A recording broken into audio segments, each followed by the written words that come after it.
Hello అందరికీ! ఈ ఛానల్‌లో అయితే బ్రేక్‌ఫాస్ట్‌కి సంబంధించి, లంచ్‌కి సంబంధించినటువంటి రెసిపీలు అయితే మీతో షేర్ చేస్తాను.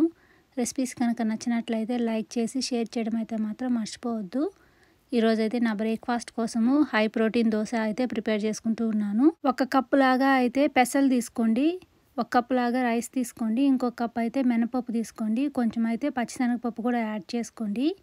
ఇంకా మీకు కావాలంటే రాజ్మా కొంచెం యాడ్ చేసుకోవచ్చు. ఎర్రపప్పు ఉంటుంది కదా, దాన్ని కూడా కొంచెం యాడ్ చేసుకోవచ్చు. అలసందలు కానీ, గుగ్గిళ్ళు కానీ ఏవైనా సరే కొంచెం కొంచెంగా యాడ్ చేసుకోవచ్చు. వాటన్నిటిని యాడ్ చేసుకొని నైటే నీళ్లు పోసేసి అయితే నానబెట్టేసుకోండి. మార్నింగ్ అయితే నేను వాటిని నీట్గా వాష్ చేసుకుంటున్నాను. ఇప్పుడైతే వీటిని మిక్సీ జార్లో యాడ్ చేసుకొని అయితే పేస్ట్ లాగా చేసేసుకుంటాను అనమాట. ఈ పిండి అయితే మాత్రము మీకు ఓవర్ నైట్ ఉండాలి అలాంటి అవసరం ఏమీ లేదు. అప్పటికప్పుడే మనం అయితే రుబ్బేసుకొని దోశలు కూడా వేసేసుకోవచ్చు. మీకు దోశలు అనేటివి రెడ్ కలర్లో రావాలి అనుకుంటే మీరు కొంచెం అయితే అటుకులు కూడా యాడ్ చేసుకోండి.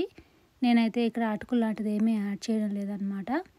ఓన్లీ పప్పులు మాత్రమే నానపెట్టేసుకొని వాటిని అయితే మిక్సీ జార్లో యాడ్ చేసుకున్నాను.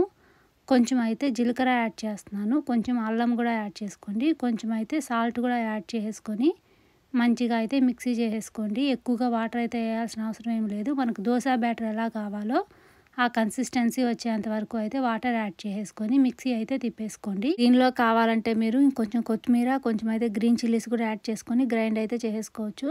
నేనైతే వాటిని ఏమీ యాడ్ చేయడం లేదు. మాకైతే బ్రేక్ఫాస్ట్ తినడానికి ఒక 2 అవర్స్ అన్నా ఉందన్నమాట. నేనైతే ఇప్పుడే మిక్సీ చేసి పక్కన పెట్టేసుకుంటున్నాను. దోశలోకి అయితే మీకు పీనట్ చట్నీ బాగుంటుంది, లేదంటే అల్లం చట్నీ కూడా బాగుంటుంది. నిన్నటికైతే ఇల్లు మొత్తం క్లీన్ చేసేసాను కదా, ఈ రోజైతే నేను ఇంకా పూజ రూమ్ కూడా క్లీన్ చేసేసుకుంటాను. దేవునికి అయితే కూడా పెట్టేస్తాను. రోజు ఎలాగో సాటర్డే కాబట్టి దీపాలు కూడా అయితే నీట్గా తోమేస్తూ ఉన్నాను. ఇంకైతే నేను పూజ చేసి వచ్చిన తర్వాత అయితే బ్రేక్ఫాస్ట్ కూడా చేసేస్తామన్నమాట. చట్నీ చేయడానికి పప్పులు అవన్నీ అయితే కూడా వేయించి పెట్టేసుకున్నాను. ఈరోజు చట్నీ పీనట్ చట్నీ అయితే ప్రిపేర్ చేస్తున్నాను అనమాట. నాకైతే మాత్రము దీపాలు అనేటివి సిల్వర్లో ఉంటే అసలు నచ్చదు. అది చూడడానికి కొంచెం వైట్ కలర్లో కనిపిస్తూ ఉంటుంది. ఇత్తడివి కానీ రాగివి కానీ అయితే మాత్రము మనం తోమినా కానీ వెంటనే కొంచెం షైనింగ్ వచ్చి బాగా మెరుస్తూ ఉంటాయి అన్నమాట. ఈ ఇత్తడివి చూస్తుంటే గోల్డ్ లాగే కనిపిస్తాయి. అందుకని అయితే నేను ఎప్పుడు ఈ దీపాలనే పెట్టుకుంటాను. సిల్వర్ దీపాలు అయితే ఎప్పుడో ఒకసారే పెడతాను. అది కొంచెం కడగడం కూడా కష్టమే కాబట్టి నాకైతే ఇవి చాలా ఈజీగా ఉన్నట్టు అనిపిస్తుంది. పూజ చేయడం అయితే కూడా అయిపోయింది. చట్నీ కూడా ప్రిపేర్ చేసేసాను.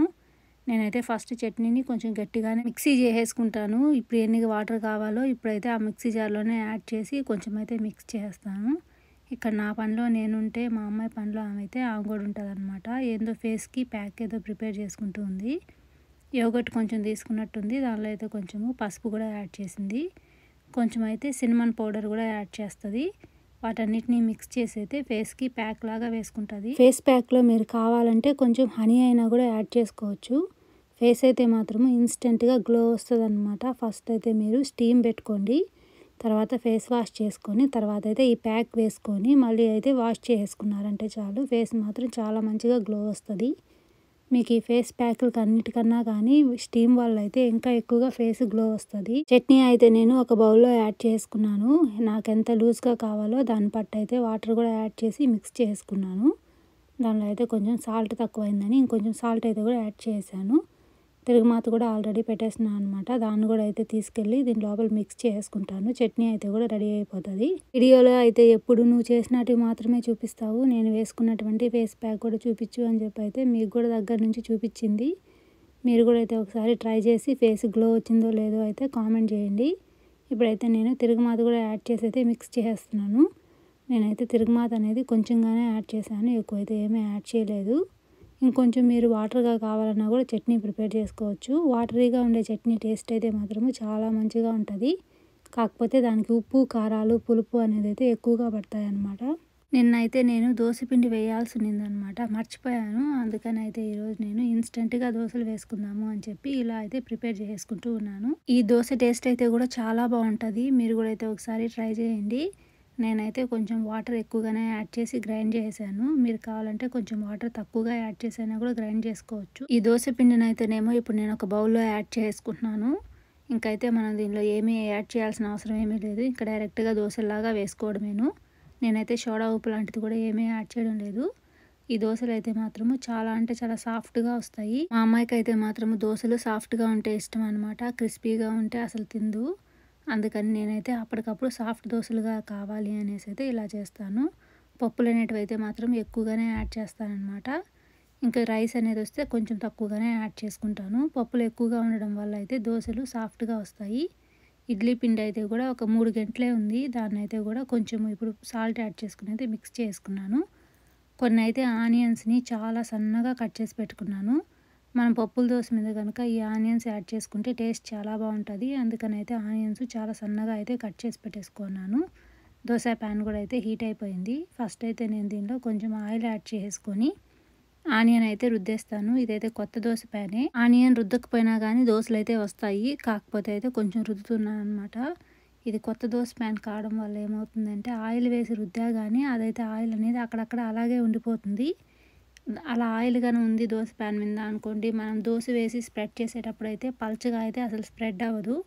అక్కడక్కడ కొంచెం ముద్దల్లాగా వచ్చేస్తుంది అనమాట. అందుకని ఇప్పుడు నేను పేపర్తో కూడా నీట్గా తుడిచేస్తున్నాను. ఇప్పుడు మనం కనుక దోశలు వేసుకుంటే నీట్గా స్ప్రెడ్ అవుతాయి. దోశలు అయితే చాలా పల్చగా కూడా వస్తాయన్నమాట.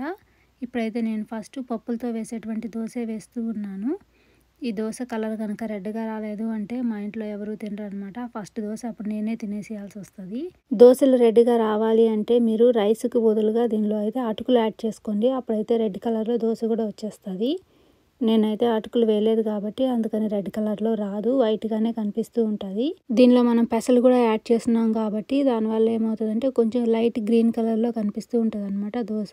ఈ దోశ అయితే మీకు పెసరట్టు లాగా టేస్ట్ ఉండదు, అలా అని నార్మల్ దోశ లాగా టేస్ట్ ఉండదు అనమాట. రెండింటిని మిక్స్ చేసి దోశలు వేసుకుంటే ఎలా వస్తుందో అలా ఉంటుంది దోశ. టేస్ట్ అయితే మాత్రము చాలా బాగుంటుంది. పిల్లలకైతే కూడా చాలా బాగా నచ్చుతుంది అనమాట. ఇప్పుడైతే నేను దోశ పైన కొన్ని ఆనియన్స్ యాడ్ చేశాను, ఆయిల్ కూడా యాడ్ చేశాను. ఆనియన్స్ని కనుక మనం ఇలా గంటితో ప్రెస్ చేస్తే చాలు దోశ లోపలికి వెళ్ళిపోతాయి. ఇప్పుడైతే నేను సెకండ్ సైడ్ కూడా టర్న్ చేసుకుంటాను అనమాట. మనం సెకండ్ సైడ్కి టర్న్ చేసినప్పుడు అయితే ఆనియన్స్ ఏమీ పడకుండా దోశ లోపలే ఉంటాయి అలా ప్రెస్ చేయడం వల్ల. ఇప్పుడైతే ఈ దోశ మా ఇంట్లో ఎవరూ తినరు, నేనే తినాల్సి వస్తుంది. అంత మంచిగా కలర్ రాలేదు కాబట్టి వాళ్ళకి నచ్చదనమాట. అందుకని ఫస్ట్ అయితే నేను దోశ తినేస్తూ ఉన్నాను. ఒక సైడ్ తింటూనే ఇంకో సైడ్ దోశలు కూడా వేసేస్తాను. నేనైతే బీరకాయ పచ్చడి చేశాను కదా, ఆ పచ్చడి ఉంది. నాకైతే ఆ బీరకాయ పచ్చడితో అయితే తినేస్తూ ఉన్నాను. ఈ దోశ ప్యాన్ అయితే కొంచెం థిన్గా ఉందన్నమాట, ఫాస్ట్గా కాలిపోతుంది. ఎక్కువగా కాలిపోవడం వల్ల అయితే మనం దోశలు వేసాము అనుకోండి అంత మంచిగా కలర్ రాదు. అదే కొంచెం ప్యాన్ అనేది థిక్గా ఉంటే స్లోగా కాలుతూ ఉంటుంది కాబట్టి కలర్ కూడా చాలా మంచిగా వస్తాయి దోశలు. అందుకని ఫస్ట్ 2 దోశలు అయితే నేను తినేస్తాను. ఇంకా సెకండ్ నుంచి వేసే దోశలు అయితే వాళ్ళకి ఇస్తానన్నమాట. బీరకాయ పచ్చడితో ఈ పప్పులతో చేసినటువంటి దోశ అయితే టేస్ట్ చాలా మంచిగా ఉంది. మీరు కూడా అయితే ఒకసారి ట్రై చేయండి. మా అమ్మాయి అయితే కూడా రోజు హాఫ్ దోశ తింటాను లేదంటే ముక్కాలు దోశ తింటాను అంటూ ఉండేది. ఈరోజు అయితే మాత్రము ఒక ఫుల్ దోశల్లా తినేసింది. లోపల వేసినటువంటి ఆనియన్స్ కూడా మంచిగా కుక్ అయినాయి చూడండి. నేనైతేనేమో ఒక సైడ్ తినుకుంటూ ఇంకో సైడ్ దోశలు కూడా వేసేస్తూ ఉన్నాను. ఇప్పుడు అయితే నేను దోశలు లాస్ట్ వేసుకుంటాను అనమాట, వేడివేడిగా తినేయచ్చు అని చెప్పేసి. ఈరోజు ఫస్ట్ దోశ తినాల్సి వచ్చింది కాబట్టి మళ్ళీ అక్కడ పెట్టేస్తే అది చల్లగా అయిపోతుందని ఒక పక్కన అయితే తినేసుకుంటూ ఉన్నాను. నా దోశలు తినడం అయితే కూడా ఆల్మోస్ట్ అయిపోయింది. ఇంకా వాళ్ళకు కూడా అయితే దోశలు వేయించేసాను. మా బ్రేక్ఫాస్ట్ కోసం అయితేనేమో 5 దోశలు కావాలి. 4 పప్పుల దోశలు వేసాను. ఒక దోశ అయితేనేమో ప్లెయిన్ దోశ నార్మల్గా వేసుకుంటాం కదా, ఆ దోశ అయితే వేసాను. ఆ దోశ అయితే చూడండి ఎంత మంచిగా ఎర్రగా వచ్చేసిందో కలరు. మిగిలినటువంటి 2 దోశ పిండిలు ఉన్నాయి కదా, వాటి రెండింటిని అయితే ఇప్పుడు నేను మిక్స్ చేసుకుంటున్నాను. 2 గిన్నెలు ఎందుకు ఫ్రిడ్జ్లో పెట్టడము అని చెప్పి కొన్ని అయితే ఆనియన్స్ కూడా మిగిలాయి కదా, వాటిని కూడా యాడ్ చేస్తూ ఉన్నాను అనమాట. ఇప్పుడు అన్నిటినీ వేసి అయితే ఒకసారి మిక్స్ చేసుకొని మూత పెట్టేసి అయితే ఫ్రిడ్జ్లో పెట్టేస్తాను. రేపు బ్రేక్ఫాస్ట్గా అన్న తింటాము, లేదంటే నైట్ డిన్నర్లోకైనా కూడా తినేస్తాము. ఈ పప్పుల దోశ అయితే మాత్రము హై ప్రోటీన్ దోశ కాబట్టి మీరు బ్రేక్ఫాస్ట్కే కాదు డిన్నర్కైనా కూడా తినొచ్చు. హెల్తీగా వెయిట్ లాస్ అవ్వాలనుకున్న వాళ్ళకైతే మాత్రము బెస్ట్ రెసిపీ అవుతుంది. ఈరోజు మా లంచ్ కోసం అయితేనేమో వెజిటేబుల్ పులావ్ చేస్తున్నాను. దాంతోపాటు అయితే పన్నీర్ కుర్మా లాగా ప్రిపేర్ చేస్తూ ఉన్నాను. ఈరోజు సాటర్డే కాబట్టి వెజిటేబుల్ బిర్యానీ అయితే చేస్తూ ఉన్నాను అనమాట. అందులోనూ ఈరోజు ఈవినింగ్ అయితే మాకు పాట్లాక్ ఉంది. లాస్ట్ టైం వెళ్ళాము కదా ప్లే గ్రౌండ్కి, అక్కడికే వెళ్తున్నాం అనమాట. ఈసారి కూడా 5 ఫ్యామిలీస్ కలిపి అయితే గెట్ టుగెదర్ లాగా చేస్తున్నాం అనమాట. మేమైతే ఈరోజు ఒక్కొక్కరు ఒక స్నాక్ రెసిపీ తీసుకురావాలి, ఏదైనా ఒక డ్రింక్ తీసుకురావాలి. నేనైతేనేమో ఈరోజు మసాలా వడ తీసుకెళ్తున్నాను.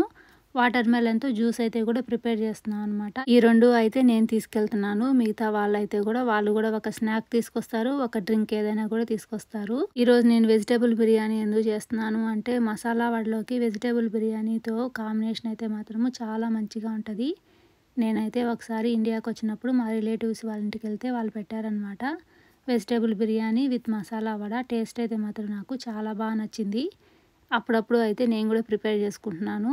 ఈరోజు ఎలాగో మసాలా వడ చేస్తున్నాను కదా, అందుకనేసి అయితే వెజిటేబుల్ బిర్యానీ కూడా ప్రిపేర్ చేస్తున్నాను. అక్కడ దాకా నేను బటర్ ఎందుకు అలా చూశాను అంటే, మొన్న ఒక రోజు ఏం చేశానంటే అన్సాల్టెడ్ బటర్ తీసుకొచ్చాను, సాల్టెడ్ బటర్ 2 తీసుకొచ్చేసాను అనమాట. కర్రీ లాంటిలో వాటిలో వేసుకునేటప్పుడు అయితే సాల్టెడ్ బటర్ యాడ్ చేసుకుందాము. ప్యాన్ కేక్స్కి కానీ ఇంకా స్వీట్స్కి కానీ ఏదైనా యాడ్ చేస్తున్నప్పుడు అయితే అన్సాల్టెడ్ వేద్దాము బటరు అని చెప్పేసి అయితే చెక్ చేస్తూ ఉన్నాను. ఆ స్టిక్ పైన చూస్తే నాకేమీ కనిపించలేదనమాట. కొంచెం సేపు చూసి ఏదో ఒక బటర్లే అని చెప్పి అయితే యాడ్ చేశాను. పన్నీర్ బటర్ మసాలా కోసం అయితేనేమో ఒక మిక్సీ జార్ తీసుకున్నాను. దానిలో అయితే కొన్ని క్యాష్యూ నట్స్ యాడ్ చేశాను, జింజరు గార్లిక్ యాడ్ చేసుకున్నాను, కొంచెం అయితే టమోటా యాడ్ చేశాను, ఆనియన్స్ యాడ్ చేశాను అనమాట. కొంచెం చిల్లీ పౌడరు, ధనియాల పొడి కొంచెము, గరం మసాలా కొంచెము, జీలకర్ర పొడి కొంచెము అయితే యాడ్ చేసుకున్నాను. ఇవి ఉప్పు కొంచెము, పసుపు కొంచెం కూడా యాడ్ చేసుకొని అయితే ఒకసారి బాగా మిక్సీ తిప్పేసాను పేస్ట్ అయ్యేంత వరకు. స్టవ్ వెలిగించి ప్యాన్ పెట్టుకున్నాను. దానిలో కొంచెం బటర్ యాడ్ చేసి ఈ మసాలా అంతా యాడ్ చేశాను. ఈ మసాలా అనేది పచ్చి స్మెల్ పోయేంత వరకు మనము మూత పెట్టేసుకుని అయితే కుక్ చేసుకోవాలి. అది బాగా కుక్ అయిన తర్వాత దానిలో కొంచెం కస్తూరి మేతి యాడ్ చేసుకోవాలి.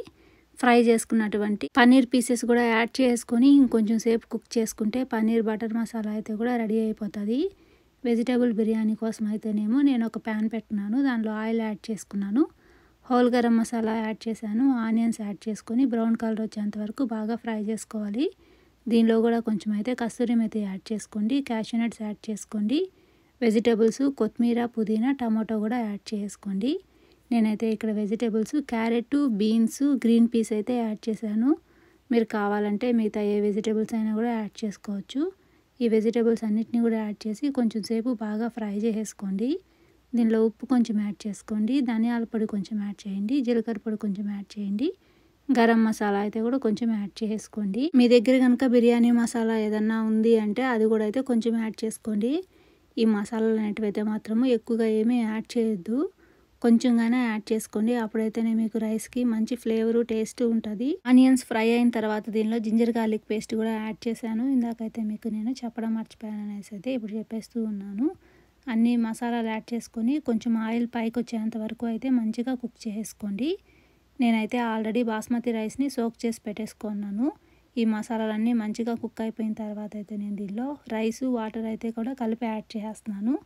ఇప్పుడు మూత పెట్టేసుకొని అయితే రైస్ కుక్ అయ్యేంత వరకు మంచిగా కుక్ చేసుకోండి. నేనైతే ఇట్లా ఓపెన్గానే కుక్ చేసుకుంటాను. మీరు కావాలంటే కుక్కర్ మూత పెట్టేసుకొని ఒక 2 విజిల్స్ ఇచ్చుకున్నా సరే కుక్ అయిపోతుంది. ఫస్ట్లో అయితే నేను బటర్ వేసి మసాలా వేసాను కదా, ఆ మసాలా అయితే మాత్రము ఇప్పటికీ ఇంకా కుక్ అవుతూనే ఉంది. మధ్యలో అయితే ఒకసారి మూత తీసేసుకొని మిక్స్ చేసుకుంటూ అయితే కుక్ చేసుకోండి. ఆ మసాలా ఎంత మంచిగా కుక్ అయితే మీకు గ్రేవీ అయితే మాత్రం అంత మంచి టేస్ట్ ఉంటుంది. అందుకని నేనైతే ఎక్కువసేపే కుక్ చేస్తాను. ఆ మసాలా చూడండి చాలా మంచిగా కుక్ అయిపోయింది. ఇప్పుడైతే నేను దీనిలో కొంచెము వాటర్ కూడా యాడ్ చేస్తున్నాను. వాటర్ కూడా యాడ్ చేసుకున్న తర్వాత అయితే పన్నీర్ పీసెస్ కూడా యాడ్ చేసి మూత పెట్టేసి అయితే కుక్ చేసుకోండి. రైస్ అయితే అయిపోయింది, పన్నీర్ కర్రీ కూడా అయిపోయింది అనమాట. వీటిని అయితే ఇప్పుడు నేను ఒకసారి మిక్స్ చేసుకొని సర్వింగ్ బౌల్స్లోకి అయితే తీసి పెట్టేసుకుంటాను. నాకైతే ఈ రోజుకి వంట కూడా అయిపోయింది. కొంచెం రెస్ట్ తీసుకొని ఈవినింగ్ అయితే కూడా ప్లాన్ చేసుకుంటాను. ఈ వీడియోని అయితే నేను ఇంతటితో ఎండ్ చేస్తున్నాను. వీడియో కనుక మీకు నచ్చినట్లయితే లైక్ చేసి షేర్ చేయడం అయితే మాత్రం మర్చిపోవద్దు. Thank you so much for watching అండి. మరో మంచి వీడియోతో మీ ముందుకు వస్తాను. అంతవరకు సెలవు, బాయ్.